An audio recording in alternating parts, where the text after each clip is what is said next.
If I asked you the question, what is man's greatest invention? What would your answer be? There's a lot of options. Would it be fire?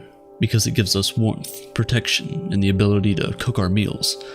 Or perhaps you would pick the wheel, because it's the driving force behind the beginnings of trade, commerce, and travel.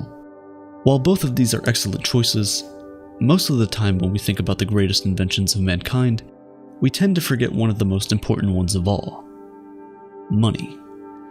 But unlike man's other great inventions, money is immaterial. Maybe that's why we don't often think of it in the same breath as some of the other great inventions. Things like fire and the wheel are tangible, but not money. Money is merely an idea, an illusion whose value is non-existent, only determined by the importance we place on it. Or at least money as we know it today. However, the fact that money is an illusion does not in any way undermine its importance.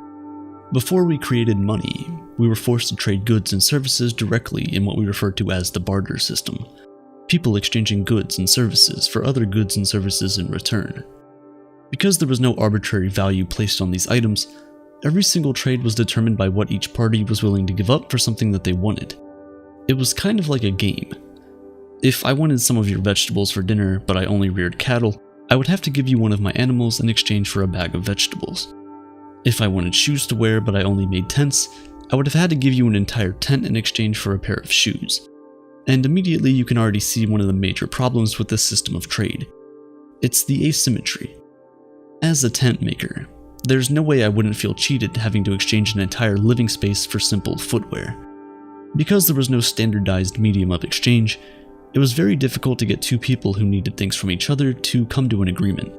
Having to wait until a double coincidence of once where two people need the exact opposite thing at the same time was also very difficult and inefficient. And that wasn't all. You see, our money is not only a medium of exchange, it's also considered a store of value. And before the invention of money, some people could never store their wealth for no fault of their own.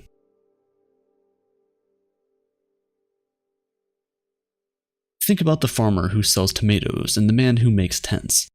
The man who makes tents can create an entire village of real estate and barter it out with anyone who needs a place to rest their head all year long, and he would probably cash out on that. But the farmer who sells tomatoes can only barter when tomatoes are in season. And because tomatoes are perishable goods, he cannot keep them for a long period of time. So, although he would be putting in the same effort into his business as the tent maker, there's absolutely no way for him to remain wealthy all year long. There's also the problem of having something that only very few people want. Nowadays, when starting a business, you're often told to find a niche, a small group of people who are very interested in what you have to offer. Before money was a thing, that advice would have you left with nothing worth bartering. The people who had the most were those who owned things that everyone wanted. Things like weapons, animal skin, and salt. But then since everyone knew that everyone wanted these things, they started buying them even if they didn't need them at the time, just so they could trade with them later. And so commodity money became a thing. People would exchange goods and services for the most common items, like salt or weapons, and just use that to trade for what they want from someone else. From salt and weapons to tiny collectibles like shells and beads, humanity had found a better way to trade and transact. Instead of exchanging goods and services for goods and services you may not need at the time, you can exchange your goods and services for arbitrary objects to act as placeholders of value, an IOU, or IOU. After that, you can use these placeholders to get goods and services you actually want from someone else. The idea was brilliant, so brilliant that the entire world slowly moved away from the barter system to the money trading system. But there was still one problem with this medium of exchange. You see, for money to be worth anything, it needs to be scarce. The more available something is, the lesser its implied value. That's basic economics. If everyone can get their hands on something, it can't be worth that much, right? So things like sand or shells that you could easily pick up on any beach weren't really a good measure of value. As a result, around the year 770 BC, the first metal coins were created in China. As a sort of homage, the Chinese made miniature versions of the tools that were once regarded as currency. They made the coins circular so that it was easy to reach into your pocket and take them out without hurting your fingers. Then they cast the coins in bronze. This was it. Money was finally worth something. You couldn't just go to a beach somewhere and pick up bronze. It was scarce. It had value. At this time, money wasn't yet an illusion. The value of a coin was determined by the value of the metal the coin was made out of. If you had a coin that was made from 1 gram of gold, it was worth 1 gram of gold. You could easily measure it and see for yourself that it is, in fact, 1 gram of gold. However, kings and rulers quickly discovered the power of money. They realized that the more of these tiny precious metals you had, the more power you could control. And so in 600 BC, Alyattes, king of Lydia, created the first official money mint. He created the coins using a mix of silver and gold, and stamped an image on the coin to act as denominations. Now people could easily tell the value of the piece of metal they were holding simply by looking at the picture on its face. But the kings of the world wanted more money, and precious metals were too expensive. To produce more money, they started slimming down the coins, then mixing the more expensive metals with cheaper metals. Soon, all the coins in circulation were worth less than what the image on their face said they were worth, and so the illusion of money was born. The value of the coin was no longer determined by the value of the metal. The value of the coin was now simply what the rulers in the bank said it was. So 1 British pound sterling represented 1 pound of sterling silver.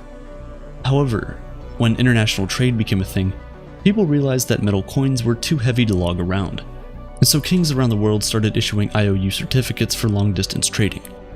Because these pieces of paper were stamped by the king, people trusted its value and believed that they could use it to get back whatever it was worth in coins, and that was true for the time being. As more of these IOU certificates flooded the market, people needed coins less and less, until finally, the paper was worth what we believed it was worth, even if we no longer exchanged it for physical pieces of gold and silver. From ancient kings to modern-day governments and central banks, money has remained an illusion, a mere representation whose value is determined by the importance people place on it. The most valuable banknote in circulation today is the 10,000 Singapore dollars note. Although not being produced anymore, this single piece of paper worth $7,345 at the moment is still regarded as a legal tender, so you can still use it to buy things, valuable things like houses, cars, and even metals like gold. The banknote itself costs less than 20 cents to produce, but the illusion of the fiat currency system means it's as valuable as 120 grams of gold.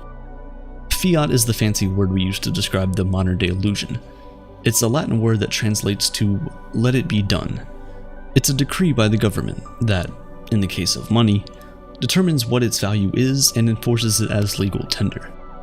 The illusion of money is one that we never really think about, but just like the kings of old, the governments of today understand the power of money and, as always, want more of it. They know that the more of these pieces of paper you have, the more power you have. So what do? Well, they can simply create more pieces of paper out of thin air. Yes, if, for example, the United States government wanted $340 million for, I don't know, maybe another F-22 jet, they can simply print the money to do so. But there's one problem with this: inflation. The thing about money is that primarily, it needs to be a means of exchange to be considered valuable. So the amount of money in circulation needs to reflect the output of the goods and services that are being produced. When more money is printed than there are goods and services, all other things being equal, the prices of these goods and services increase and the value of the money itself drops. This is why many economists, and even everyday people like you and me, are worried about the current global reserve currency, the United States dollar. 2020 was a terrible year for the entire world. In the wake of the pandemic, most economies had to be shut down. The goods and services available and the general output of the economy was reduced to mere trickles, and the world kind of came to a halt for a while. Because there wasn't as much money flowing around, to keep the economy from going under and basically our world falling apart, the US government started printing money at a rate faster than has ever been printed before in its entire existence.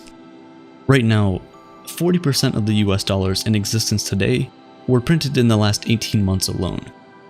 That's outrageous. And because the output of the country hasn't really increased by that much, eventually, the prices of the goods and services might start to skyrocket.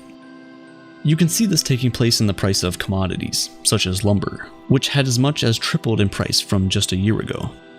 If you haven't noticed, some of the prices of the things at your favorite restaurants are now slightly higher than they were last year. It's an ever so small increase. Maybe the guac at Chipotle is 20 cents higher, but it's happening right there under your nose. On the surface, it seems like a good thing that governments decided to send out stimulus and unemployment checks to their citizens. But the reality is, it's a double-edged sword. Of course, it helps those most in need, and that's a good thing. We're at the point where, because of inflation and a slowed economy, people really aren't able to get the right jobs at the right times. Sometimes it's not even because they don't want them, but because it's simply worse than the alternative. For example, in the United States at least, if you're a waiter or a waitress, you aren't required by law to be paid even minimum wage. Some are literally paid $2 to $3 an hour, with the rest of their income coming from tips. But with a lot of restrictions and rules in place around the country, and not as many people going out, there's less customers. Less customers with less money means less tips. If your employees aren't making enough money, they're gonna quit. Simple as that. If your business doesn't have employees to help you run it, you're going to go under. It's a domino effect. But what can you even do? When you can earn more money from unemployment and stimulus checks than you would from being employed, why even look for a job in the first place? You see, the Federal Reserve of the United States is a very sneaky way for the government to essentially create money out of thin air and pump it into the economy without people thinking too much about it. Before 2020, the United States was $29 trillion in debt. It's an unbelievable and inconceivable amount of money to even begin with. This debt is obtained in the form of bonds and treasury notes, which are basically just pieces of paper that say the government will pay you so-and-so amount plus interest. Right now, a 10-year US Treasury bond will return you about 1.23% on your investment at expiry. So if you put in $1,000 today, you'll have made $12.30 by 2031. That sounds terrible already, but to add icing onto the cake, it doesn't even keep up with inflation, which is targeted to stay around 2% a year. It's a lot higher than that, but that's for another time. By investing in government notes of your own country, which issues the currency you use every single day, you actually lose buying power over a decade. It is weakened by the day. But regardless, banks, businesses, and individuals around the world buy these bonds and treasury notes, and the government uses all that money it gets back how it sees fit. However, when it's time for the government to pay its debt, all the money they made has already been spent. So they buy back all the treasuries and bonds, but only from the big financial institutions, and then pay them back with new money created out of thin air. Since March 2020, the Federal Reserve has bought back over $1 trillion in bonds, and is planning to continue to do so for the foreseeable future. With all the new money pumped into them by the government, banks can now give out more loans to people, earn more interest, and help grow the economy. But this increases the total amount of money in circulation, reducing the value of each dollar. With multi-trillion-dollar stimulus payments and infrastructure packages, it makes you wonder how long this stuff can go on for. New money steals value from old money. The amount in your bank account doesn't change, but because of the new money the government has just printed out of thin air, your money is no longer valuable as it once was. Basically, every second you store your wealth in any fiat currency, such as the US dollar, it is being devalued. You could stare at your bank balance, and day by day, you'll be able to buy less and less things with whatever you have left. The reality that money is nothing but an illusion is one that we must all embrace, because only then will the path to financial freedom become clearer. It's all a game that never truly ends. Understanding that money does not have any intrinsic value in itself, but instead only inherits the value we give to it, will prevent you from trying to store up your wealth in currency. Instead, using that money to acquire assets that will appreciate faster than inflation is the only way to win the game. And it's not really winning, it's avoiding total loss. As more and more money is printed each and every day, the value of each dollar in your pocket will continue to decrease. But the dollar value of the assets around the globe will continue to appreciate in value. But it's all a mirage, it's smoke and mirrors. A stock market that is literally in up-only mode may make it seem like it's all okay. But it isn't. It's all denominated in the same currency that is slowly dying each and every day. For example, if you were to denominate the Dow Jones, which is just a performance measurement of 30 large United States companies, in terms of gold instead of USD, you'll see that we're basically at the same place we were in 1997. Smoke and mirrors. But what's the end goal of all of this? With fiat and an unlimited supply of money, will the value of each currency just continue to decrease until the end of time? Will the gap between the rich and poor just continue to grow wider and wider? Or are we finally going to fix a problem as old as man itself, and stop placing our financial success in the hands of those who are destroying it day by day? Only time will tell. But just know, there is a way out.